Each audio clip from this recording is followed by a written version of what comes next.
Hello YouTube, this is our future and the powers with the people.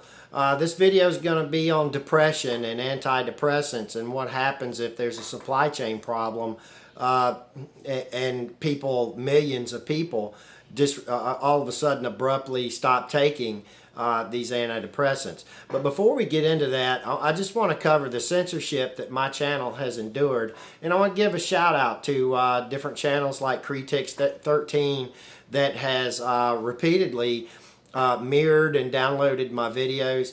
I'm not after any publicity for this. My channel has 920 subscribers, and every time I put a video up, I lose on average 5 subscribers, even though I have a 98.7% like to dislike ratio. Comments disappear, subscribers disappear. This is obviously all censorship, and a lot of these comments are really good information that people spent time to write. So I appreciate those comments, but it's really sad that your comments never make it to the video for people to see. So I invite everybody to download any content that you see is valuable, mirror it, and pass it on your channel. With that, let's get busy talking about depression and antidepressants.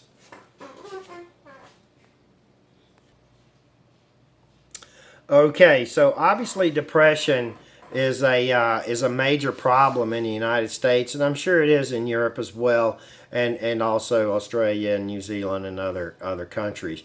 It's interesting that this is particularly a Caucasian problem, and it seems to be that most of the people that use these things are women.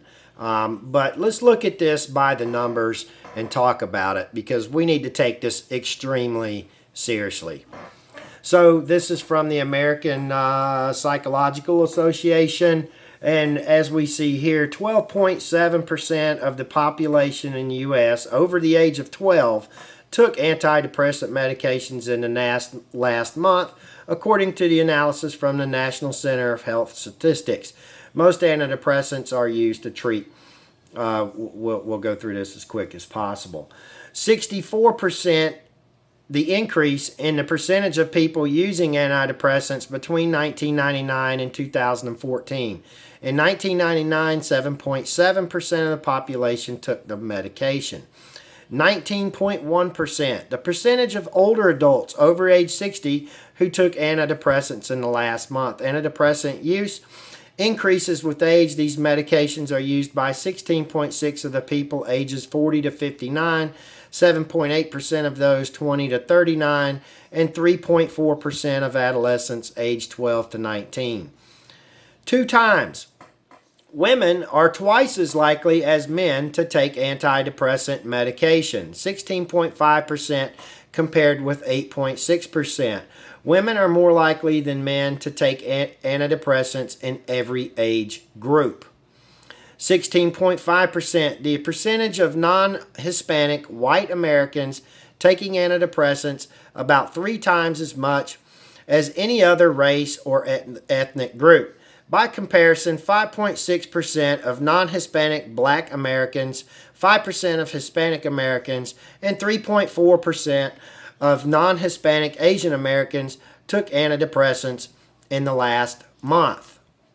All right, so many people taking antidepressants discover they cannot quit.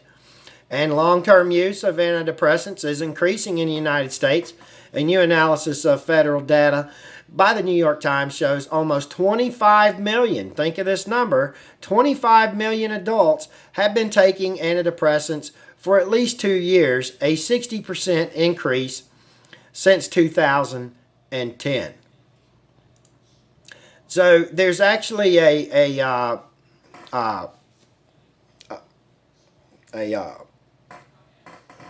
having a brain fart here. There's actually a diagnosis for this, and it's called antidepressant discontinuation reactions.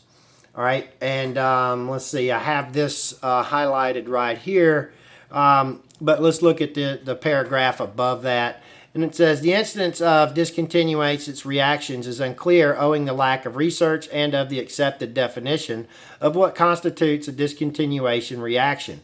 Antidepressants vary in their propensity to cause reactions, and reactions are more common after abrupt termination and longer courses of treatment. Given this background, the reported incidence has varied from 0% to 100%. One of the few double-blind, placebo-controlled studies found that in the 2 weeks after a 12-week treatment period, adverse events, mostly mild or moderate, occurred in 35% of patients treated with Paraxon compared with 14% controls. Although the study was carried out in patients with panic disorder, with certain antidepressant reactions probably occur in a significant minority of patients of all diagnostic categories when they stop treatment. Discontinuation reactions are distinct from recurrence of primary psychiatric disorder. They usually start abruptly within a few days of stopping antidepressants and are short-lived, resolving within 1 day to 3 weeks. In contrast, depressive relapse is uncommon in the first week after stopping an antidepressant. Symptoms tend to build up gradually and become chronic. Discontinuation symptoms often varied and differ depending on the class of antidepressant. Common symptoms include gastrointestinal disturbance, nausea, abdominal pain, diarrhea, sleep disturbance, insomnia, vivid dreams and nightmares, and general somniatic distress, sweating, lethargy, headaches, and affective symptoms, low mood, anxiety, and irritability. Although there is some overlap with anxiety and depressive disorders, many discontinuation syndrome are distinct. And with the serotonin reuptake inhibitors, the most commonest symptoms appear to be dizziness, lightheaded, with sensory abnormalities, including numbness, paresthesia, and electric shock-like sensations, also well recognized. Discontinuation reactions usually resolve within 24 hours of reinstating antidepressant treatment, whereas in depressive relapse, the response is slower. All right, so let's look at this here. Millions of women are taking antidepressants. Why don't we know their long-term effects? So here it says 15.5, which the last article said 25 million. I'm going to go with the higher number based on just what I know from people. But if you look here, the lack of research could eventually lead to a problem that disproportionately affects women who are more likely to be prescribed antidepressants than men. Harvard Health Publishing estimates that 1 in 10 women ages 18 and over are on antidepressants, and that white women over 45 make up 41% of patients currently taking antidepressants. So, and then again, it talks about the discontinuation syndrome, and it can go from mild irritability to severe disruptions, balance, appetite, mood, suicidal thoughts, or brain zaps, which feels like an electric shock to the brain. Discontinuing antidepressants means risking the return of the patient's depression that pushed them to seek treatment in the first place. So, we need to talk about this. And we need to really look at the core of why are you women and men, okay, but obviously the majority of you are women. Why are y'all so depressed, and why do you have to take these antidepressants? Well, I think the reason why men is half of, less than half of the antidepressant people that take these things is because men have always been raised to deal with your problems, to suck it up and drive on, where women tend to, and I'm not trying to offend anybody here, I'm just telling a fact, women tend to try to find the easiest way out. And this is really sad for women. And unfortunately, I think you've been taught a lie. If you look at the Bible's very clear on the structure of the family and the structure of government and the structure of everything on earth. And that would be the man leads the household, not the woman. All right? But because you have been raised to think that you are supposed to be the one in control, your insecurities make it where you want to be in complete control of your husband, complete control of your kids, complete control of your coworkers, and everything else. And you have to ask, are you truly a leader? Or are you following orders given to you? And that's a really tough question now, given the Karens and everything else. All right? So we're coming into Nazism. And you people, what's going to happen to you when there are no more Zolofts or Wellbutrins or whatever the drug of choice that you're taking? And a lot of women I've met over the years actually double up on these prescriptions. So they're taking 2 or 3 times the actual dose. So you're talking about people that are already severely on edge, and the next thing you know, once their medications stop, the most likely scenario is that these people are going to absolutely go crazy, be so depressed. Add in the fact of the apocalypse coming with no food, no power, no water, their lives completely shattered and destroyed and bloodshed in the streets, plus being abruptly off your brain altering medications. This is an absolute recipe for disaster, and unfortunately I think most of these women will probably kill themselves. They will not be able to cope with what's going to happen, and they're not going to be able to cope with the not having their antidepressants, and they will end up committing suicide, and more than likely they will probably take out a few of their closest family members while they do it. Women have increasingly become more and more violent. There's a friend of mine that had an ex-girlfriend that just snapped and went and shot up a house for no reason.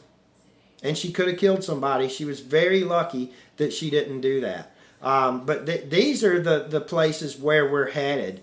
And these women do not understand what is happening to them. And you talk about misleading. I mean, how many divorced women do I see as nurses? You know, just a common nurse with 3 or 4 kids, most likely from different dads. And they're working 60, 70 hours a week, all right, with nobody else in the home, just so they can drive a brand new Suburban or Tahoe or Lexus or whatever car it is and live in a nice house, and their kids are dressed in nice clothes, and they do this all by themselves. But everybody that's around that woman and knows that woman personally knows that her life is an absolute wreck. And the only thing keeping that woman going is those antidepressants. And those poor kids, they don't see their mother. They definitely don't see their father. All they see is a television set and nice clothes and the streets. And this is a really sad thing, because now, because that mother, that nurse, is working 60 hours a week, those kids are getting zero direction. None.